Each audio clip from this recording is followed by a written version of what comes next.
Bien, bien, ça commence bien. Alors, chers amis, je voudrais quand même, parce que par rapport aux événements de Paris, exprimer ma tristesse,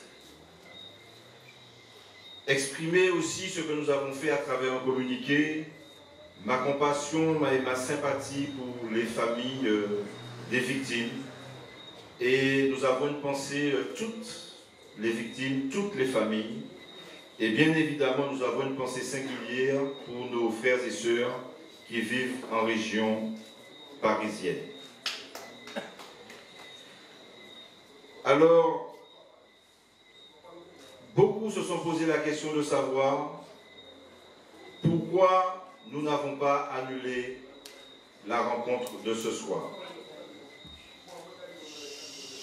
Vous savez que nous voulons être transparents. À chaque fois, nous vous devons la vérité.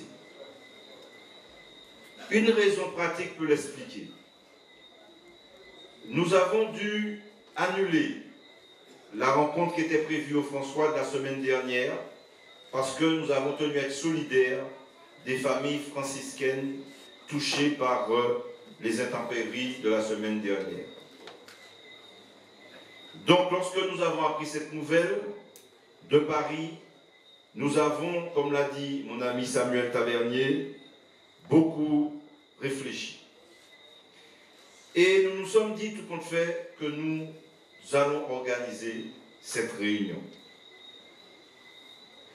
Alors, certains diraient, mais pourquoi vous n'avez pas respecté le deuil?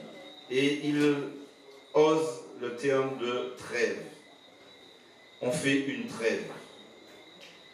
Mais je me souviens que quand il y a trêve, c'est dire qu'il y a guerre.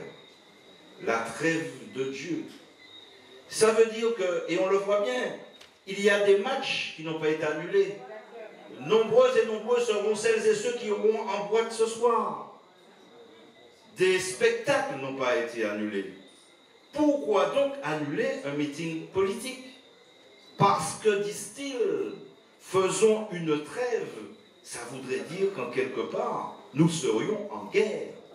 Mais c'est parce que nous refusons la guerre politique que nous avons décidé d'organiser le meeting de ce soir. Nous ne sommes pas en guerre.